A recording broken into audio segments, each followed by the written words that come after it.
नमस्कार, सुप्रभात। बहुत स्वागत है आपका हमारे इस खास कार्यक्रम सितारों की चाल में। मैं हूं आपके साथ अमित शर्मा। इस कार्यक्रम में हम आपको बताएंगे कैसा बीतेगा आपका आज का दिन और जानेंगे सबसे पहले आज के पंचांग के बारे में। और मेरे साथ इस समय भोपाल से जुड़ चुके हैं ज्योतिषाचार्य पंडित अरविंद तिवारी जी। पंडित जी, आपका बहुत बहुत स्वागत है। तो चलिए इस कार्यक्रम की शुरुआत करते हैं और सबसे पहले जान लेते हैं आज के पंचांग के बारे में। पंडित जी, क्या कहता है आज का पंचांग और ग्रह गोचर? बिल्कुल, INS 24/7 के सभी दर्शक और जो भी दर्शक हमको विभिन्न प्लेटफॉर्म पे देख पा रहे हैं, उन सभी को मेरा बहुत बहुत नमस्कार। और हम शुरुआत करते हैं आज के पंचांग को लेकर। तो आज का पंचांग कुछ इस प्रकार से है। 9 मई 2022 का दिन है, वैशाख मास, शुक्ल पक्ष की आज अष्टमी तिथि है। विक्रम संवत 2079 वर्तमान में चल रहा है। शक संवत 1944 है। आज की जो स्थिति है वो कुछ इस प्रकार से। राहु काल की प्रातः 7:30 से 9, जिस समय हम बात कर रहे हैं उस समय राहु काल चल रहा होगा। और आज जो ग्रह हैं वो कुछ इस प्रकार से हैं। सूर्य इस समय अपनी उच्चतम राशि यानी मेष राशि में है। वहीं चंद्रमा इस समय धनु राशि में, वहीं चंद्रमा इस समय कर्क राशि में गोचररत है। मंगल इस समय कुंभ राशि में है, जहां वो शनि के साथ गोचररत है। बुध ग्रह इस समय वृषभ राशि में है। कल सुबह से जो आज का हमारा प्रमुख विषय है, बुध वो वक्री हो जाएंगे। उनका क्या फल पड़ेगा वो भी हम दर्शकों को आज बताने का प्रयास करेंगे। वहीं गुरु और शुक्र जो अपनी सर्वोत्तम स्थिति यानी गुरु अपने स्वग्रही हैं यानी मीन राशि में है। शुक्र अपनी उच्चतम राशि यानी मीन राशि में गोचर कर रहे हैं। वहीं मैंने आपको बताया कि शनि इस समय मकर राशि में है। राहु मेष राशि में सूर्य के साथ है, जो कि कंबस्ट होकर चल रहे हैं। वहीं केतु समय तुला राशि में है। तो ये था आज का ग्रह गोचर और पंचांग जी। और हम दर्शकों को बता दें कि हमारी फोन लाइंस खुल चुकी हैं। किसी भी समस्या का ज्योतिषीय समाधान आप चाहते हैं तो स्क्रीन पर लगातार हमारे नंबर्स इस पूरे कार्यक्रम के दौरान फ्लैश होंगे, जिन पर आप फोन कर सकते हैं और पंडित जी से जुड़कर अपना प्रश्न पूछ सकते हैं। बढ़ते हैं आज के विषय की ओर। हमारा आज का विषय है बुध वक्री होंगे और अशुभ फल से बचने के लिए किस तरह से आप उपाय करें ताकि इसका किसी तरह का प्रभाव आपके ऊपर ना हो। पंडित जी, आपसे हम जानेंगे सबसे पहले कि ज्योतिष शास्त्र में बुध ग्रह की क्या महत्ता है और कब से बुध वक्री होने जा रहे हैं? बिल्कुल, देखिए, बुध ग्रह ज्योतिष शास्त्र में सबसे महत्वपूर्ण ग्रह है। नवग्रहों में सबसे महत्वपूर्ण है। सूर्य के बिल्कुल नजदीक हमेशा बुध चलते हैं। जैसे जैसे सूर्य आगे बढ़ते रहते हैं वैसे ही वैसे बुध आगे बढ़ते हैं। परंतु बुध के साथ बुध जो सबसे महत्वपूर्ण ग्रह है वो आपका वाणी और बुद्धि का देवता है। यदि आपकी वाणी और बुद्धि, यदि आप बोल नहीं पा रहे हैं, अपने विचारों को प्रकट नहीं कर पा रहे हैं, तो उसके पीछे का सबसे बड़ा कारण बुध ही होता है। यदि आपके दांतों में खराबी है, दांत टेढ़े मेढ़े हैं, ऊंचे नीचे हैं, दांत हमेशा खराब रहते हैं, तब भी आप मान के चलिए कि आपका बुध कमजोर है। आपके मुख से, यदि कई बार हम लोग देखते हैं ना, बहुत सारे व्यक्ति, महिला हो या पुरुष, उनके श्रीमुख से कई बार स्मेल यानी बदबू आती रहती है, तो उसका भी प्रमुख कारण है बुध। बुध हमारे मूलतः मुंह का देवता है, अर्थात हमारे दांत, हमारे मुंह, इसका और खास तौर से नाक, कान, गले को रिप्रेजेंट करता है। तो ये बुध के इलाके हैं। और यदि आपका पेट हमेशा ही खराब रहता है, पेट को लेकर आप हमेशा परेशान रहते हैं, तब भी आप मानकर चलिए इसका कारण बुध है। जिन लोगों की कुंडली में बुध बहुत अच्छा होता है उन लोगों को इन परेशानियों से थोड़ी निजात मिलती है। जिन लोगों की कुंडली में बुध ग्रह ठीक नहीं होता, उनको अमूमन इस प्रकार की परेशानियां हमेशा बनी रहती हैं। अब देखिए, हम सभी जानते हैं कि बुध इस समय वृषभ राशि यानी अपने मित्र ग्रह की राशि यानी बुध में, वृषभ में चल रहे हैं। अब वृषभ में उनकी मार्गी गति से चाल तो बहुत ही सुंदर मानी जाती है, परंतु कल से वो वक्री हो जाएंगे। रेट्रोग्रेड, इसको हम इंग्लिश में रेट्रोग्रेड बोलते हैं, हिंदी में उसको वक्री कहा जाता है। अर्थात इसको आप ऐसे समझिए कि कोई भी मनुष्य या कोई भी व्यक्ति अपने सीधे चाल से चल रहा है और वो सामने की तरफ मुंह करके भी चल रहा है, अचानक उसको आप घुमा दें यानी पलट दें और वो अपनी पीठ की दिशा से चलने लगे, तो वो लगभग अपने जो शुभ प्रभाव है उनको वो खो देता है, अर्थात वो अमूमन परेशानी की ओर आगे बढ़ जाता है। तो ठीक उसी प्रकार से बुद्धि का जो कारक ग्रह है बुध, वो रिट्रोगेट यानी वक्री होकर अपनी उल्टी चाल से भ्रमण करेगा। तो अब जो उसके शुभ प्रभाव हैं, जो उसको पूरे इस ब्रह्मांड को देना चाहिए, वो नहीं मिलेंगे। जी आप उसको ऐसे भी समझ लीजिए बिल्कुल कि पंडित जी, आगे भी हम आपसे समझने की कोशिश करेंगे इस विषय पर। इस वक्त एक दर्शक रायपुर से जुड़ चुके हैं, दिव्यांश। दिव्यांश जी, बहुत स्वागत है आपका सितारों की चाल में। सबसे पहले जन्म की पूरी तिथि बताएं, समय और स्थान भी बताएं। प्रणाम गुरु जी। जी जी प्रणाम। 18 अगस्त 92।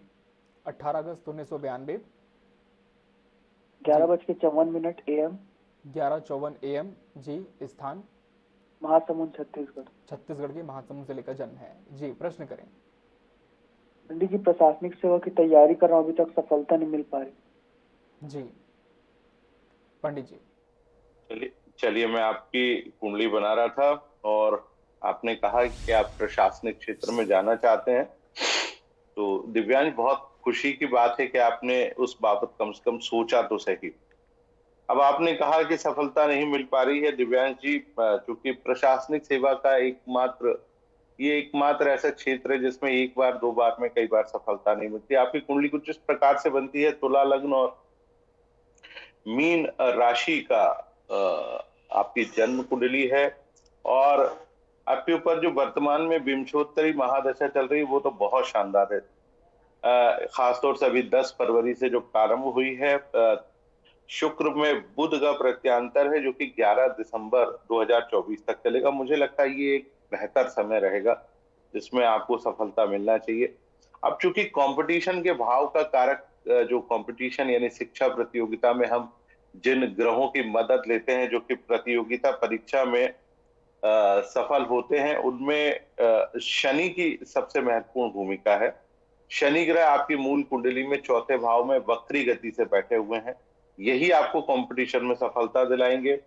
दूसरा ग्रह जो कि दशम भाव का स्वामी ग्रह है चंद्रमा, क्योंकि वो भी आपको कार्य क्षेत्र में सफलता दिलाने वाला है। मीन राशि है, कई बार हम कंसंट्रेट नहीं कर पाते, जो कंसंट्रेशन यानी चित्त में एकाग्रता होना चाहिए वो नहीं हो पाती है, उसका कारक है चंद्रमा। तो आप शनि और चंद्रमा को मजबूत बनाने के उपाय करें।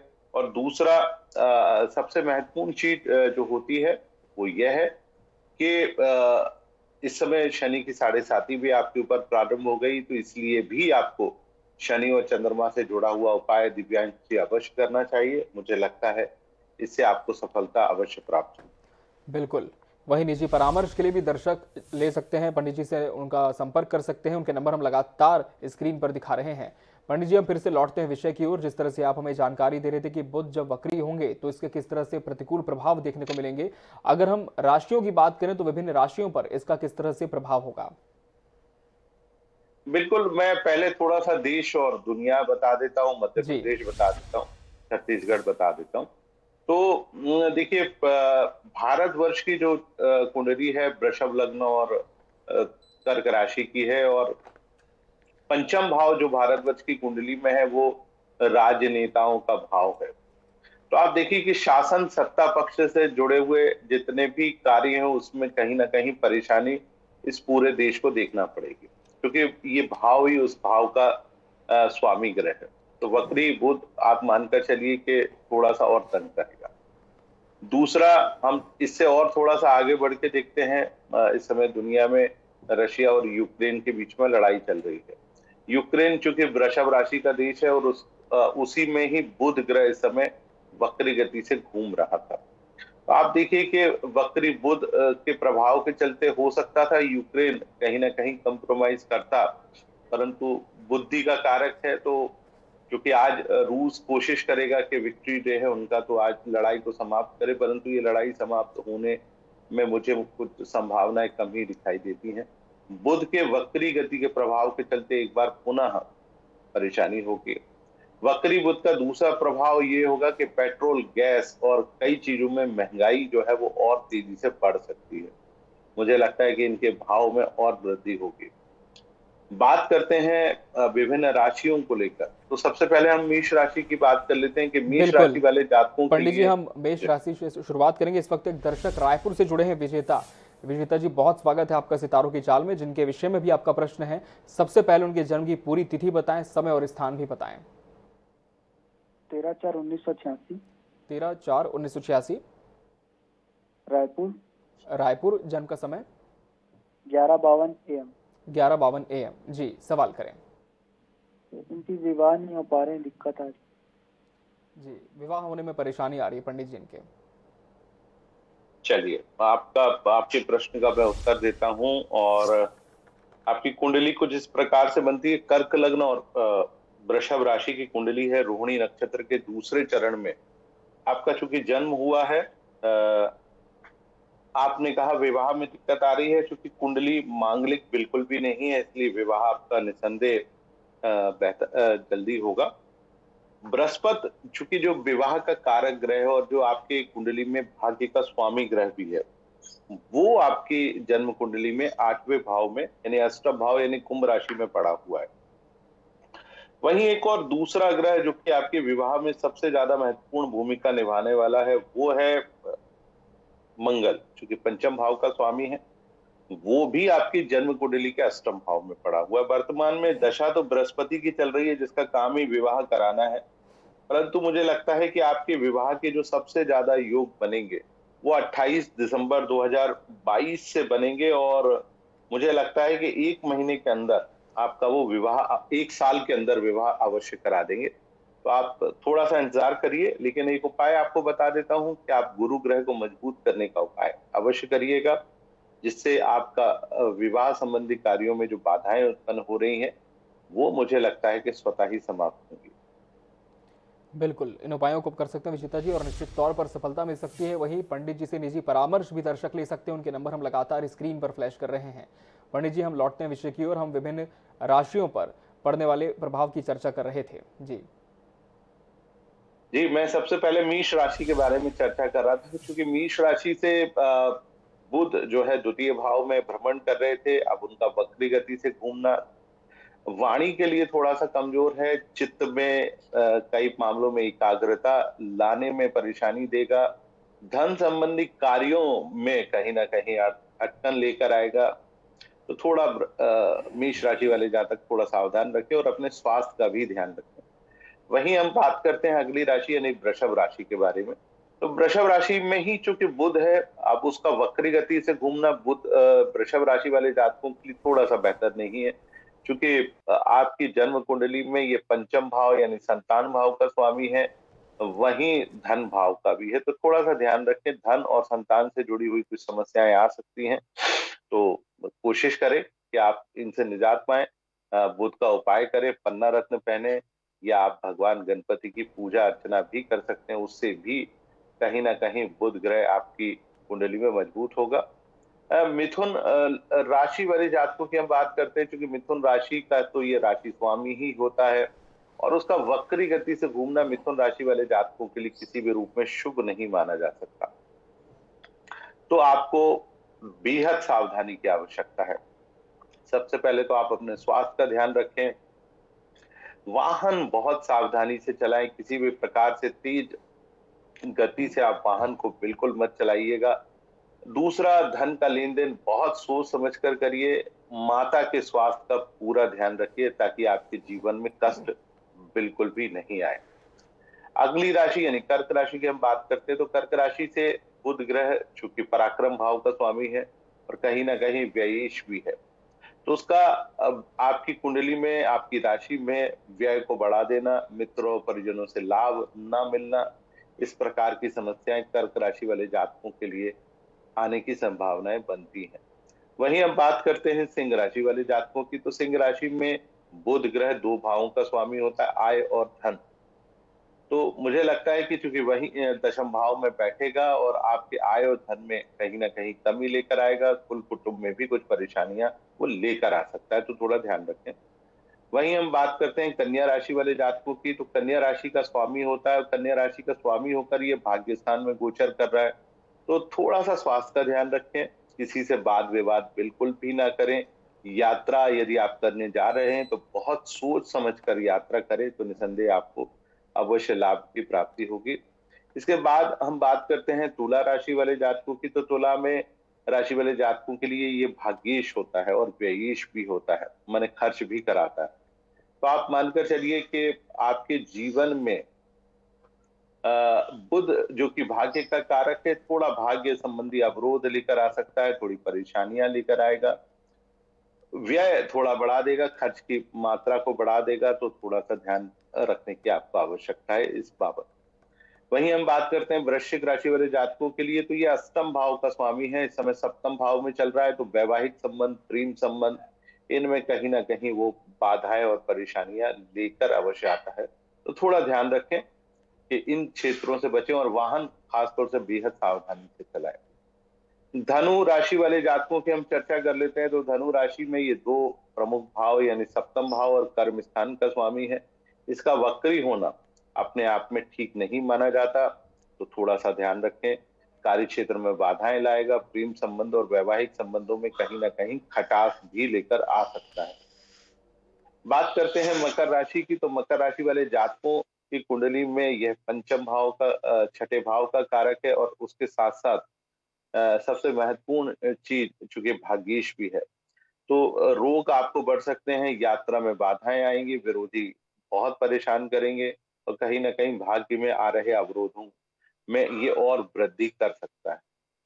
कुंभ राशि की हम चर्चा करते हैं। कुंभ राशि वाले जातकों की कुंडली में ये पंचम भाव का कारक है। शिक्षा, प्रतियोगिता और अन्य क्षेत्रों में यह आपको सफलता दे सकता है, लेकिन चूंकि इसका वक्री होना इन क्षेत्रों में बाधाएं भी उत्पन्न करेगा, तो थोड़ा सा ध्यान रखिए, परेशान अवश्य करेगा। अंतिम राशि यानी मीन राशि की हम चर्चा करते हैं। तो मीन राशि वाले जातकों की कुंडली में यह चौथे भाव यानी माता के भाव का कारक है, सुख का कारक भी है। तो सुख में भी कहीं ना कहीं कमी लेकर आएगा, माता को भी कष्ट दे सकता है, साथ में आपके रोग को भी बढ़ा सकता है और खासतौर से विरोधियों की संख्या को बढ़ाएगा। यदि आप विदेश यात्रा करने जा रहे हैं तो मुझे लगता है कि विदेश यात्रा अभी आप ना ही करें तो ज्यादा बेहतर होगा।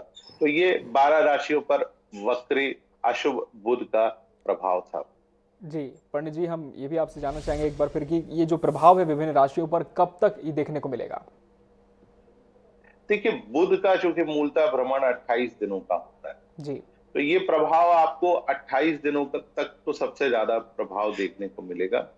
तो ये वक्री बुध है इस समय, चूंकि बाकी प्लेनेट्स तो बहुत अच्छे चल रहे हैं, परंतु यदि आपकी बुद्धि ही कमजोर हो जाएगी तो आप काम कैसे करेंगे।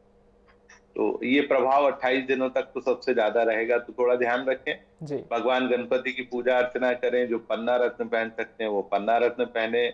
सुबह प्रातः काल जब भी आप अपने घर से निकलें तो भगवान गणपति की पूजा अर्चना करके निकले, उनको एक मोदक या लड्डू का भोग लगाएं।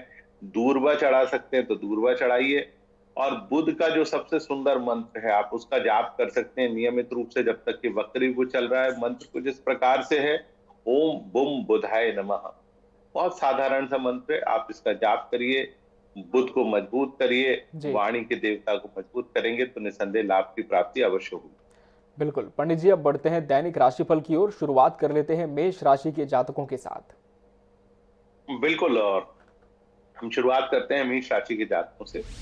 तो आज मेष राशि वाले जातकों का राशिफल, चूंकि चंद्रमा चौथे भाव में है, प्रातः काल रहेगा, दोपहर बाद वो सिंह में प्रवेश करेगा। तो सुबह का समय थोड़ा सा कमजोर है, मन को अशांत रखेगा, स्वास्थ्य में परेशानी लाएगा, जो आप चाहते हैं वो उस प्रकार से कार्य नहीं होंगे। बिल्कुल चिंता ना करें, 2 बजे के बाद परिस्थितियां एकदम तुरंत ही बदल जाएंगी, मन शांत होगा, सेहत सुधर जाएगी, परेशानियां स्वतः ही दूर होने लगेंगी। अगली राशि की हम चर्चा करते हैं, वो है वृषभ राशि। तो वृषभ राशि का राशि स्वामी शुक्र समय बेहद शानदार है, अनुकूलता बनी हुई है। आज दिन भर में जितने भी आपके आवश्यक काम है उनको तेजी से संपन्न कर ले ताकि आपके जीवन की परेशानी स्वतः ही दूर हो सके। प्रेम संबंधों के लिए दिन आज बेहद खास बना हुआ है। अगली राशि की हम चर्चा करते हैं, वो है मिथुन राशि।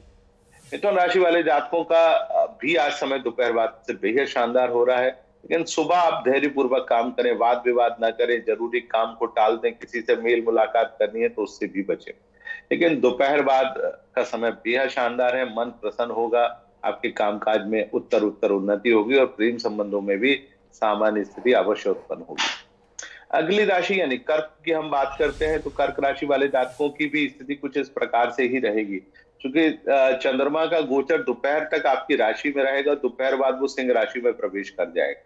तो दोपहर 2 बजे तक जितने भी आपके आवश्यक कार्य हैं आप अवश्य कर लीजिए, लेकिन सलाह यही है कि दोपहर बाद किसी से आप झगड़ा मत कीजिएगा, वाहन सावधानी से चलाइएगा और अपने स्वास्थ्य का भी पूरा ध्यान रखिएगा। अगली राशि यानी सिंह राशि की हम चर्चा करते हैं। सिंह राशि वाले जातक पिछले 2.5 दिनों से बहुत परेशान चल रहे थे, तो उनकी परेशानी आज दोपहर बाद से स्वतः ही समाप्त होने वाली है। मन प्रसन्न होगा, लेकिन सुबह आप वाहन सावधानी से चलाएं, किसी से वाद विवाद बिल्कुल भी ना करें, धन के लेन देन को करने से भी आप बचने की कोशिश अवश्य कीजिएगा। अगली राशि यानी कन्या की हम बात कर लेते हैं तो कन्या राशि वाले जातकों का समय लगातार बहुत अनुकूल बना हुआ है और दोपहर तक तो पक्ष और भी अनुकूलता से भरा रहेगा। ध्यान रखिए, दोपहर के बाद चंद्रमा चूंकि सिंह राशि में प्रवेश करेगा, आपकी राशि से 12वां होगा तो थोड़ा तंग करेगा, लेकिन दिन भर आज आपके मान सम्मान को वो अवश्य बढ़ाकर रखेगा। अगली राशि यानी तुला राशि की हम चर्चा करते हैं। तुला राशि वाले जातकों का समय बहुत बढ़िया बना हुआ है। दशम भाव का चंद्रमा बहुत ज्यादा लाभ दे रहा है और दोपहर बाद एकादश भाव में पहुंचेगा तो आपके कामों को बहुत तेजी से बनाएगा, मन को प्रसन्न रखेगा। यदि आप यात्रा करने जा रहे हैं तो आपकी यात्रा सुखद और लाभकारी अवश्य साबित होगी। अगली राशि यानी वृश्चिक राशि की हम चर्चा करते हैं। वृश्चिक राशि वाले जातकों का समय धीरे धीरे अनुकूलता की ओर बढ़ रहा है और दोपहर बाद तो बेहद अनुकूल वो अवश्य होने जा रहा है। मन प्रसन्न रहेगा, कामकाज की स्थिति बहुत बेहतर रहेगी, प्रेम संबंधों में कहीं ना कहीं वो अनुकूलता आपको अवश्य देने जा रहा है। अगली राशि यानी धनु की हम चर्चा करते हैं तो धनु राशि वाले जातक आज पूरे दिन भर आपको परेशानी का सामना करना पड़ेगा। देखिए, चंद्रमा का गोचर अष्टम भाव में, न केवल वो आपको स्वास्थ्य संबंधी परेशानी देगा, मान अपमान जैसी परेशानी भी दे सकता है। थोड़ा ध्यान रखें, धैर्यपूर्वक काम करें ताकि आपको किसी चीज में परेशानी का सामना ना करना पड़े। अगली राशि की हम चर्चा करते हैं, वो है मकर राशि। मकर राशि वाले जातक बहुत बढ़िया आज के दिन को महसूस करेंगे क्योंकि चंद्रमा का गोचर सप्तम भाव में है। मन प्रसन्न रहेगा, कामकाज की स्थिति बहुत ही बढ़िया रहेगी। जो भी आप काम करना चाहें उनको आज शाम तक अवश्य कर ले। प्रेम संबंधों यानी प्रेम सहयोगी से आज आपकी मुलाकात भी सुखद और लाभकारी साबित हो सकती है। अगली राशि यानी कुंभ राशि की हम बात करते हैं तो कुंभ राशि वाले जातकों का समय बेहद अनुकूल बना हुआ है। देखिए, छठे भाव का चंद्रमा न केवल आपके पक्ष की स्थितियों को बेहतर करेगा, आपकी यात्रा सुखद करेगा। आप जो भी आज काम करेंगे, खासतौर से आपका जो अपोनेंट है, विरोधी पक्ष, वो बेहद कमजोर अपने आप को महसूस करेगा। तो इस अच्छे दिन का भरपूर तरीके से लाभ उठाइए। अंतिम राशि यानी मीन राशि की हम बात करते हैं तो मीन राशि वाले जातकों का समय धीरे धीरे करके सामान्य हो रहा है। देखिए, चंद्रमा का गोचर पंचम भाव में, यदि आप कोई कंपटीशन दे रहे हैं, शिक्षा से जुड़ा हुआ कोई काम कर रहे हैं तो उस क्षेत्र में आज आपको वो सफलता अवश्य प्रदान करेगा। प्रेम संबंधों में जो पिछले कई दिनों से खटास थी वो भी आज दूर होने वाली है। तो कुल मिलाकर अच्छा समय आपके सम्मुख आने वाला है, इसका भरपूर तरीके से लाभ अवश्य उठाइए। जी पंडित जी, बहुत बहुत धन्यवाद आपका हमसे जुड़ने के लिए। इस विषय पर दर्शकों को विस्तार से जानकारी आपने दी, उनकी जिज्ञासा शांत की, साथ ही दैनिक राशि फल के बारे में बताया। आपका बहुत बहुत धन्यवाद और इसी के साथ मुझे दीजिए इजाजत। नमस्कार।